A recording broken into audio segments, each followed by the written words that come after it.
আমরা চাইলে দুইটা ভেরিয়েবলের ভ্যালু তৃতীয় আরেকটা ভেরিয়েবলে স্টোর করতে পারি। যেমন ধরেন যে আপনার কাছে একটা নাম্বার আছে, নাম্বার 1 সমান ধরলাম 10, নাম্বার 2 এটা দেওয়া আছে 20। তো আমরা চাইলে এই নাম্বার 1 এবং নাম্বার 2 যোগফল যেটা, সেটাকে থার্ড আরেকটা ভেরিয়েবল সাম নামে একটা, সাম না, আমরা ধরলাম রেজাল্ট, রেজাল্ট নামে একটা ভেরিয়েবলে সেট করতে পারি।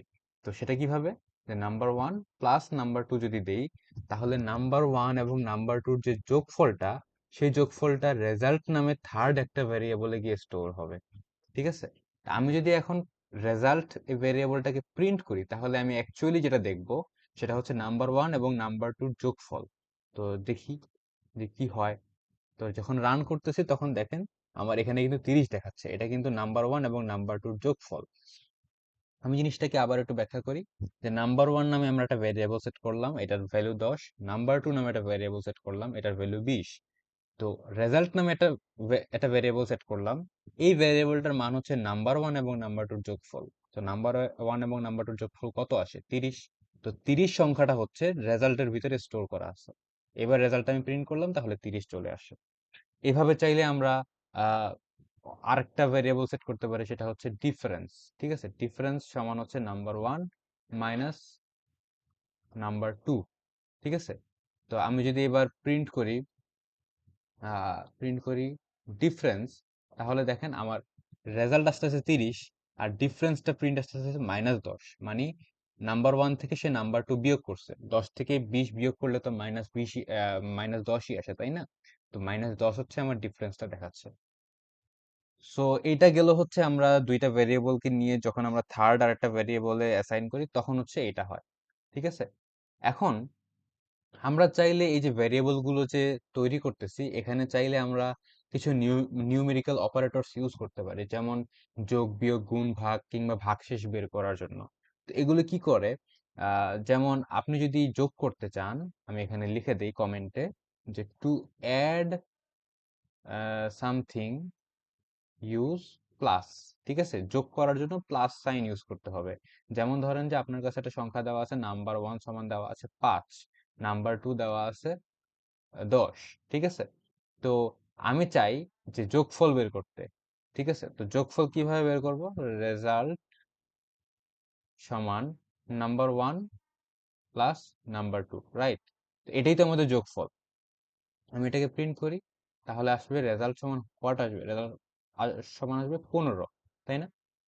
আমি যদি বলি যে না, আমি এদের যোগফল না, এদের বিয়োগফল বের করতে চাই, তখন আমি এদের ডিফারেন্স বের করব। ডিফারেন্স সমান হোয়াট?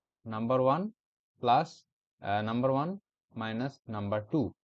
এবার যদি আমি প্রিন্ট করি, তাহলে চলে আসবে, এবার যদি আমি ডিফারেন্সটা প্রিন্ট করি, তাহলে এদের বিয়োগফলটা চলে আসলো, তাই না?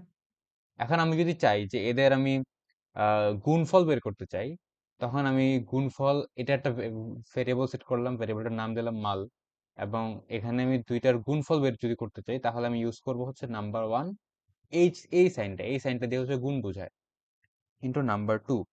ঠিক আছে? তো তাহলে নাম্বার 1 এবং নাম্বার 2 গুণ হয়ে সেটা স্টোর হবে মাল নামে ভেরিয়েবলে। এবং এবার যদি আমি এটাকে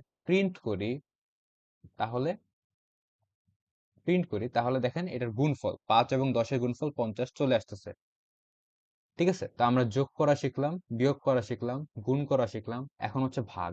ভাগ কিভাবে করবে? ভাগের জন্য আমরা div নামে একটা ভেরিয়েবল তৈরি করলাম, এবং সেখানে আমরা বলে দিব নাম্বার 1 ডিভাইডেড বাই নাম্বার 2।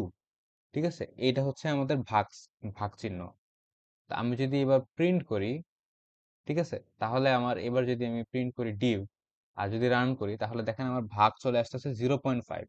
5কে 10 দিয়ে ভাগ করলে, এই যে 5 হচ্ছে আমাদের নাম্বার 1, নাম্বার 1কে আমি যদি নাম্বার 2 দিয়ে ভাগ করি, তাহলে আমার 0.5 আসে।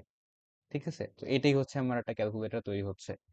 আমি যদি চাই যে নাম্বার 2 কে নাম্বার 1 দিয়ে ভাগ করলে ভাগশেষ কত আসে, ওইটার জন্য একটা চিহ্ন আমাদের পাইথনে আছে। ওইটাকে বলে রিমাইন্ডার সাইন বা মডুলাস বলে। তো রিমাইন্ডার সমান নাম্বার 2, আর এটা হচ্ছে আমাদের মডুলাস সাইন নাম্বার 1। ঠিক আছে? এবার যদি আমি প্রিন্ট করি রিমাইন্ডার, তাহলে দেখেন যে নাম্বার টুকে নাম্বার ওয়ান দিয়ে ভাগ করলে ভাগশেষ থাকে শূন্য। ঠিক আছে, নাম্বার টু হচ্ছে 10, একে 5 দিয়ে ভাগ করলে ভাগশেষ থাকে শূন্য। তো এইটা হচ্ছে আমার ভাগশেষের চিহ্ন, মডুলাস। এটাকে বলা হয় মডুলাস অপারেটর। মডুলাস অপারেটর, ঠিক আছে, মডুলাস অপারেটর। তো মডুলাস অপারেটরের কাজ কি? ফার্স্ট এই সংখ্যাটাকে সে এই সংখ্যা দিয়ে ভাগ করবে, ভাগ করলে যে ভাগশেষটা থাকবে সে ভাগশেষটা হচ্ছে এইখানে গিয়ে স্টোর হবে। ঠিক আছে, এই দুইটার ভাগফল কিন্তু স্টোর হবে না, স্টোর হবে এই দুইটার ভাগশেষ। তো এটা হচ্ছে গিয়ে আমার যোগ বিয়োগ গুণ ভাগ আর হচ্ছে ভাগশেষ বের করার জন্য প্রসেস। এখন এখানে একটা মজার বিষয় হচ্ছে, আমরা এই যে দেখেন এখানে কিন্তু আমরা বলছিলাম নাম্বার ওয়ান সমান 10, এখানে আবার বলতেছি আমরা নাম্বার ওয়ান সমান 5। এটা কিন্তু একটাই কোডের ভিতরে। ঠিক আছে, সেল ডিফারেন্ট হইলো, এই সম্পূর্ণ টোটাল নোটবুকটা কিন্তু আমার একটা কোড। ঠিক আছে, তো এখানে আমরা যখন বললাম নাম্বার ওয়ান সমান 10, এখানে আমরা যখন বললাম নাম্বার ওয়ান সমান 5, তখন অ্যাকচুয়ালি আমরা নাম্বার ওয়ান এই ভ্যারিয়েবলটাকে ওভাররাইট করছি। ওভাররাইট করা মানে হচ্ছে আমি এখানে যে 10 বলছিলাম ফার্স্টে, এই জায়গাতে এসে সেটা 5 হয়ে গেছে, মানে 10 ভ্যালুটাকে সে সরায় নিছে, সে আর 10 ভ্যালুটাকে ধারণ করে না। এই 5 বলার আগ পর্যন্ত, নাম্বার ওয়ানের মান 5 বলার আগ পর্যন্ত, এখান পর্যন্ত আমাদের নাম্বার ওয়ান যে ভেরিয়েবলটা আছে সেটার মান কিন্তু 10। এইখানে হচ্ছে এটার, এইখান থেকে শুরু হয়েছে এটার ভ্যালু 5। তা আমি যদি এই জায়গাতে এসে আমি যদি প্রিন্ট করি নাম্বার ওয়ান, তাহলে দেখেন আমার এখানে নাম্বার ওয়ানের ভ্যালু কিন্তু আসতেছে 5।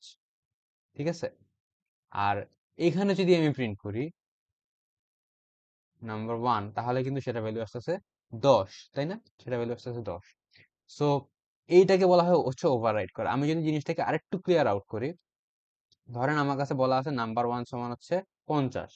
ঠিক আছে, আমি প্রিন্ট করলাম নাম্বার ওয়ান, তাহলে আমাকে আউটপুট কত দেখাবে? আউটপুট দেখাবে 50, রাইট? সো 50 দেখাইলো। আমরা আবার বললাম যে নাম্বার ওয়ান সমান হচ্ছে 20। ঠিক আছে, এবার আমি যদি প্রিন্ট করি নাম্বার ওয়ান, তাহলে দেখেন এবার কিন্তু সে ভ্যালু দেখাচ্ছে 20। তো এটাকে বলা হয় ওভাররাইট করা, যে একটা সংখ্যা আমি দিছি, একটা ভ্যারিয়েবল আমি দিছি, সেটার একটা ভ্যালু দিলাম, পরবর্তীতে সেম ভ্যারিয়েবলটার আমি ভ্যালুই চেঞ্জ করে দিলাম। এটাকে বলা হয় ভ্যারিয়েবলের ভ্যালু ওভাররাইট করা।